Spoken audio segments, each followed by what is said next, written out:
દોસ્તો welcome to trends and ક્લાसेस। તો friends આશા રાખું છું તમે બધા મજામાં છો, મસ્ત છો। હવે GSSB ની અંદર એટલે કે ગુજરાત ગૌણ સેવા પસંદગી મંડળની અંદર ITI સુપરવાઇઝર ઇન્સ્ટ્રક્ટર ક્લાસ 3 ની ભરતી અત્યારે આવેલી છે PH કેન્ડિડેટના વિદ્યાર્થી મિત્રો માટે, બરાબર। એટલે અત્યારે સ્પેશિયલ રિક્રુટમેન્ટ ડ્રાઈવ બહાર પાડી છે જે લોકો ફિઝિકલ હેન્ડીકેપ હોય એમના માટે, બરાબર। તો એનાથી આપણને એટલો આઈડિયા આવે કે ટૂંક સમયની અંદર નોર્મલ વિદ્યાર્થી મિત્રો માટે પણ ભરતી આવી શકે છે, બરાબર। તો અત્યારે આ ભરતીના જે કંઈ પણ નિયમ છે, એજ્યુકેશન ક્વોલિફિકેશન છે, એ બધું તમે જોઈ લો તો ભવિષ્યની અંદર તમે અત્યારથી તૈયારી શરૂ કરી દો તો ભવિષ્યમાં તમને કામ લાગી શકે છે, બરાબર। જેથી આઈડિયા આવે કે ભાઈ કેટલો એક્સપિરિયન્સ છે, શું ક્વોલિફિકેશન છે, એ બધું તમને અત્યારે નોલેજ મળી જાય। કારણ કે આપણને જે નોટિફિકેશન આવવાની છે, બરાબર, તો એ સેમ નોટિફિકેશન રહેવાની છે, પરીક્ષા પદ્ધતિની એ બધું અત્યારથી ખબર પડી જાય, તમે અત્યારથી પ્રિપેરેશન ચાલુ કરી દો તો તમને પ્રોબ્લેમ ના આવે, બરાબર। હવે વન બાય વન આપણે આગળ પણ જોતા જઈએ। સૌથી પહેલા ગુજરાત ગૌણ સેવા પસંદગી મંડળ સુપરવાઇઝર ઇન્સ્ટ્રક્ટર, બરાબર, ક્લાસ 3 ની ભરતી છે। પોસ્ટનું નામ છે સુપરવાઇઝર ઇન્સ્ટ્રક્ટર ક્લાસ 3, એટલે કે તમારે જે આપણા આસપાસમાં ITI હોય એ ITI ની અંદર ભણાવવા જવાનું છે, બરાબર। એ ITI માં ભણાવવા જવાનો જો તમને રસ હોય તો તમે આની અંદર તમે ફોર્મ ભરજો, બરાબર। મતલબ કે ભાઈ સ્ટુડન્ટ સાથે ઇન્ટરેક્શન કરી શકતા હો, તમે એ લોકોને ભણાવી શકતા હોય, એ લોકો સાથે તમે પ્રોપર રહી શકતા હોય। મેઇન વસ્તુ એ છે કે ભાઈ સ્ટુડન્ટ સાથે ઇન્ટરેક્શન છે આમાં, બરાબર। એટલે વ્યવસ્થિત તમે ભણાવી શકો, તમારી અંદર એ બોલવાની સ્કિલ હોય તો તમે આની અંદર સારું પરફોર્મન્સ કરી શકશો। બાય ચાન્સ બની શકે કે તમે જોબે તો લાગી જાઓ, પછી તમારે આ સ્કિલ ના હોય, ભણાવવાની સ્કિલ ના હોય તો તમને ત્યાં પ્રોબ્લેમ આવી શકે છે। એટલે સમજી વિચારીને તમારે આગળ જોવાનું છે, બરાબર। અત્યારે જે છે એ PH કેન્ડિડેટ માટે ડ્રાઈવ છે, બરાબર। ફોર્મ ભરવાની શરૂઆત 2-3-2026 એટલે કે 2 માર્ચ એટલે આજના દિવસથી જ ફોર્મ ભરવાના શરૂ થઈ ગયા છે, બરાબર। છેલ્લી તારીખ છે 16 માર્ચ, બરાબર। 16 માર્ચ છેલ્લી તારીખ છે, ત્યાં સુધીમાં ફોર્મ ભરી દેવાનું છે। હર વખતે કહું છું એક વસ્તુ બે વખત ચેક કરવી, ત્યાર પછી જ ફોર્મ ફાઇનલ સબમિટ કરવાનું છે અને તમારું ફોર્મ જાતે તમારે જ ભરવાનું છે, બીજા કોઈને ભરવા ન આપો, બરાબર। તમારો ભલે તમને એમ આઈડિયા હોય કે ભાઈ મારો સ્પેલિંગ છે, બરાબર, સરનેમનો સ્પેલિંગ, તમારો સ્પેલિંગ, પપ્પાનો સ્પેલિંગ, બરાબર, બધાય પ્રોપર બે વખત ચેક કરો, પછી એક વખત ફોર્મ સબમિટ થઈ ગયા પછી તમે મને મેસેજ કરશો કે હવે મારી આ ભૂલ થઈ ગઈ છે, તેમાં હું કાંઈ નથી કરી શકવાનો। એટલે હર વખતે હરેક વિડીયોની અંદર હું તમને આ જાણ કરતો હોઉં છું, એટલે ખાસ તમારી રીતે 2 વખત ફોર્મ ચેક કરીને જ ફાઇનલ સબમિટ કરવાનું છે, બરાબર। પછી કાંઈ ભૂલ થશે તો એમાં ચેન્જ થશે નહીં, ઓકે। હવે આની જે PDF છે, બરાબર, જેટલી પણ જગ્યાઓની PDF છે એ આપણા બધા જ ટ્રાન્ઝિયન્ટ ક્લાસીસના WhatsApp ગ્રુપ, ટેલિગ્રામ ગ્રુપની અંદર મેં મોકલી દીધેલી છે, બરાબર। ન તમે જોડાણા હોય તો ખાસ ડિસ્ક્રિપ્શનમાં લિંક આપેલી છે WhatsApp ગ્રુપની, ટેલિગ્રામ ગ્રુપની, એમાંથી તમે જોડાઈ અને PDF તમે મેળવી શકો છો, અથવા ઓજાસની વેબસાઇટ ઉપરથી પણ તમને PDF મળી જશે, બરાબર। એટલે ત્યાંથી પણ તમે મેળવી શકો છો। મેઇન વસ્તુ છે કોઈ એક WhatsApp ગ્રુપમાં તમે જોડાયેલા હોય તો બીજામાં તમારે જોડાવાની જરૂર નથી, એક બધા ગ્રુપની અંદર સેમ માહિતી છે, કારણ કે આપણા ઓલમોસ્ટ 7 થી 8 WhatsApp ગ્રુપ ચાલે છે, બરાબર। તો કોઈ એકમાં તમે જોડાઈ જાવ એટલે જે કંઈ પણ પરીક્ષા લક્ષી માહિતી, વિડીયો, ભણવાનું મટીરિયલ આવતું હોય તો એ બધામાં સેમ હું શેર કરતો હોઉં છું, બરાબર। અથવા આપણું WhatsApp ચેનલ છે એમાં જોડાઈ જશો તોય કંઈ વાંધો નહીં આવે, બરાબર। કોઈ એક માધ્યમ સાથે જોડાઈ જાજો, ઓકે।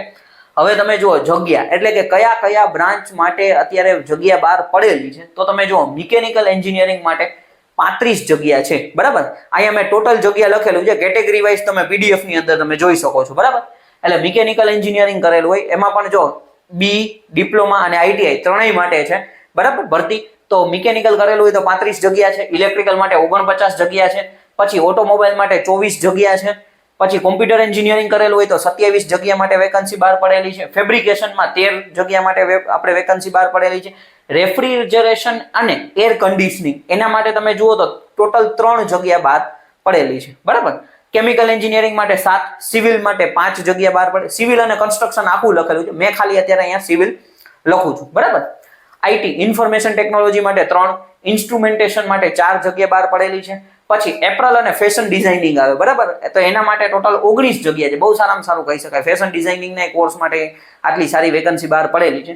બ્યુટી અને કલ્ચર અને હેર એના માટે ટોટલ 9 જગ્યા બહાર પડેલી છે, અને એમ્પ્લોયેબિલિટી સ્કિલ, બરાબર, એના માટે 5 જગ્યા બહાર પડેલી છે, બરાબર। એટલે કે ભાઈ 5 વેકન્સી અત્યારે બહાર પડેલી છે, તો આ મેં ટોટલ 13 ગ્રુપ માટે કેટલી જગ્યા બહાર પડેલી છે એ મેં તમને કહી દીધું। એટલે આમાંથી તમે મિકેનિકલ એન્જિનિયરિંગ કરેલું હોય, ઇલેક્ટ્રિકલ કરેલું હોય, ઓટોમોબાઈલ કરેલું હોય, કોમ્પ્યુટર એન્જિનિયરિંગ કરેલું હોય તો તમારે કોમ્પ્યુટરમાં ફોર્મ ભરવાનું, IT કરેલું હોય તો IT માં ફોર્મ ભરવાનું, બરાબર. પછી તમે માનો કે એમ્પ્લોયેબિલિટી બીબીએ અને એમબીએ કરેલું હોય તો તમે આની અંદર ફોર્મ ભરી શકો છો. હવે આની અંદર મેં જો વધારે ડીપમાં, જેમ કે ભાઈ આમાં એપ્રલ ને ફેશન માટે ફેશન ડિઝાઇનિંગ નો કયો કોર્સ આવતો હોય તો ઈ મેં ડીપમાં વધારે જોયું નથી. ઈ તમે જેટલા પણ માનો કે આના કોઈ વિદ્યાર્થી મિત્ર હોય તો તમે તમારી રીતે પીડીએફમાં જોઈ લેજો ભાઈ હું એના માટે એલિજિબલ છું કે નહીં. જનરલી આપણે મેઇન 3 બ્રાન્ચ છે, મિકેનિકલ, ઇલેક્ટ્રિકલ અને સિવિલ, બરાબર. એના પછી તમે જુઓ તો કે ઓટોમોબાઈલ છે, કેમિકલ છે, આઈટી છે. તો હવે આ જે બ્રાન્ચની અંદર જે વિદ્યાર્થી મિત્રો હોય તો એમના માટે ખાસ જો તમે બીઈ બીટેક કરેલું છે, બરાબર, બીઈ બીટેક કરેલું હોય તો તમારે 1 વર્ષનો અનુભવ હોવો જોઈએ. ફૂલ ટાઈમ બીઈ બીટેક કરેલું હોવું જોઈએ, એનું 1 વર્ષનો અનુભવ હોવો. એના પછી બીઈ પછી 1 વર્ષનો તમારે ફિલ્ડને રિલેટેડ અનુભવ હોવો જોઈએ. એટલે આમાં એક્સપિરિયન્સ ફરજિયાત છે. એક્સપિરિયન્સ વગર એ લોકો લેશે નહીં. જો તમે આ જ વર્ષે પાસ કર્યું હોય તમારી પાસે એક્સપિરિયન્સ નહીં હોય તો તમે એલિજિબલ નથી, બરાબર. 2025માં જે વિદ્યાર્થી મિત્રોએ પાસ કર્યું હોય તો એ વિદ્યાર્થી મિત્ર પાસે 1 વર્ષનો એક્સપિરિયન્સ બનતો નથી, તો એ કદાચ શક્યતા નથી, બરાબર. પછી ડિપ્લોમા એન્જિનિયરિંગ હોય, ડિપ્લોમા એન્જિનિયરિંગ કરેલું હોય તો 2 વર્ષનો અનુભવ હોવો જોઈએ ફિલ્ડને રિલેટેડ. જેમ કે ભાઈ મિકેનિકલ એન્જિનિયરનો છોકરો છે તો એમાં આપણે નોટિફિકેશનમાં આપેલું છે તો એ ફિલ્ડને રિલેટેડ તમારી પાસે એક્સપિરિયન્સ હોય તો વેલિડ છે. ઇલેક્ટ્રિકલ માટે ઇલેક્ટ્રિકલના જે ફિલ્ડ લાગુ પડતા હોય એના માટે, બરાબર. એટલે 2 વર્ષનો, ખાલી ડિપ્લોમા કરેલું હોય તો 2 વર્ષનો એક્સપિરિયન્સ ઇનફ છે, બરાબર. આઈટીઆઈ કરેલું હોય તો 3 વર્ષનો અનુભવ હોવો જોઈએ. જો તમે આઈટીઆઈ કરેલું છે ને ખાલી આઈટીઆઈ કરેલું છે તો તમારે મિનિમમ 3 વર્ષનો એક્સપિરિયન્સ હોવો જોઈએ. 3 વર્ષનો અનુભવ તમારે એમાં દર્શાવશો તો તમે આની અંદર ફોર્મ ભરી શકો છો. એટલે આઈટીઆઈ ના વિદ્યાર્થી મિત્રો માટે પણ સારી ઓપોર્ચ્યુનિટી છે, ડિપ્લોમાના વિદ્યાર્થી મિત્રો માટે પણ છે અને બીઈ કરેલા વિદ્યાર્થી મિત્રો માટે પણ છે, બરાબર. પણ એક્સપિરિયન્સ ફરજિયાત છે. હવે મારા જેવા વિદ્યાર્થી મિત્રો હોય જેમ કે ભાઈ મેં ડિપ્લોમા કરેલું છે અને ડિગ્રી કરેલું છે તો હું જો ડિગ્રી ઉપર ફોર્મ ભરું છું તો મારે મિનિમમ 1 વર્ષનો એક્સપિરિયન્સ હોવો જોઈએ.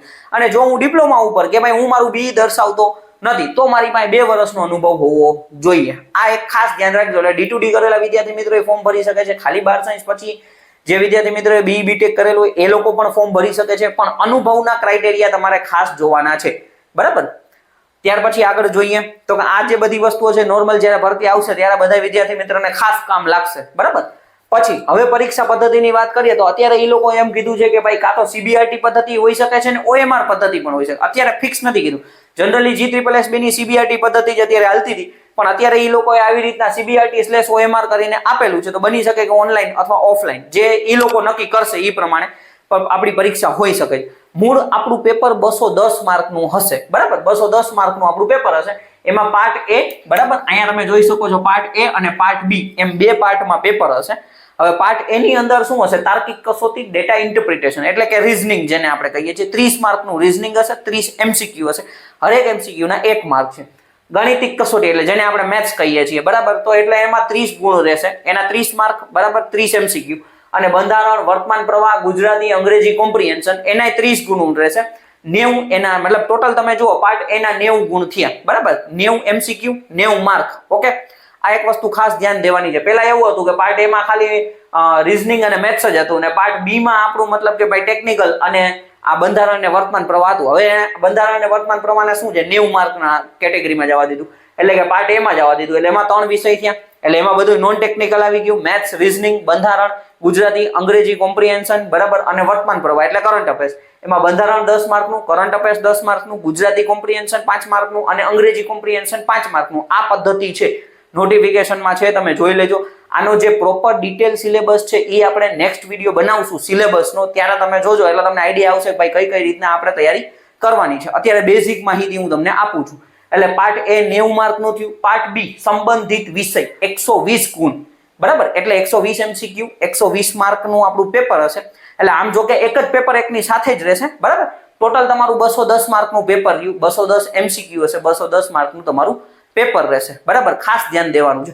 સંબંધિત વિષયનો મતલબ કે જેને આપણે ટેકનિકલ કહીએ છીએ, બરાબર.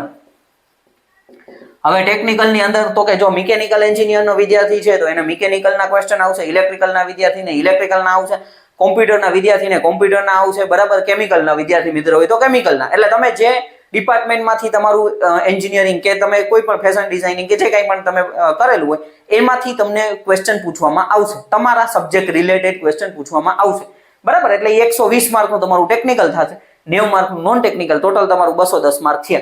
હવે સમય કેટલો મળશે પેપર માટે? 180 મિનિટ એટલે કે ટોટલ તમને 3 કલાક આપવામાં આવશે, બરાબર. પછી 0.25 નેગેટિવ માર્કિંગ છે, બરાબર, એટલે નેગેટિવ માર્કિંગ પદ્ધતિ છે. જો ક્વેશ્ચન ખોટો પડ્યો, બરાબર, તમે ટીક કર્યો અને ખોટો પડ્યો તો એનો મતલબ એના 0.25 નેગેટિવ થશે, બરાબર. એના પછી પેપરની ભાષા તો કે ગુજરાતી અને અંગ્રેજી બંને લેંગ્વેજની અંદર હશે. ખાસ ધ્યાન દેવાનું છે ભાઈ, ગુજરાતીમાં હશે ને અંગ્રેજીમાં હશે. બે પેપર ગુજરાતી અંગ્રેજી બંને ભાષાની અંદર હશે. સિલેબસની નીચે લખેલું છે, બરાબર. સિલેબસની જે આપણી નોટિફિકેશન PDF છે એની અંદર લખેલું છે, એમાં તમે જોઈ શકો છો. ગુજરાતી લેંગ્વેજમાં પેપર હશે, ઇંગ્લિશ લેંગ્વેજમાં પણ પેપર રહેશે. ઓકે. પગાર ધોરણની વાત કરીએ તો કે ભાઈ જો પ્રથમ 5 વર્ષ માટે 40,800, બરાબર, ફિક્સ પેમેન્ટની અંદર તમે રહેશો. 5 વર્ષ માટે 40,800 રૂપિયા છે, બરાબર. એટલે દર મહિને તમને 40,800 રૂપિયા તમારે પેમેન્ટ મળશે 5 વર્ષ માટે. જેવા તમારા 5 વર્ષ પૂરા થઈ જશે, બરાબર, એટલે એ ફિક્સેશન આપણું કમ્પ્લીટ થઈ ગયું. એટલે ત્યારબાદ તમારે છે ને 29,200 થી લઈને 93,300 આ 7મા પગાર પંચ પ્રમાણે અત્યાર પ્રમાણે એ લોકોએ આપેલું છે, બરાબર, કે ભાઈ તમારો આની વચ્ચેની સેલેરી રહેશે. આ બેઝિકની વાત થાય છે, બરાબર. બાકી જે ભથ્થા મળતા હોય એટલે એ વધારે સેલેરી બને, પણ આ બેઝિક તમને 29,200 થી લઈને 93,300 નું તમારું પે સ્કેલ રહેશે.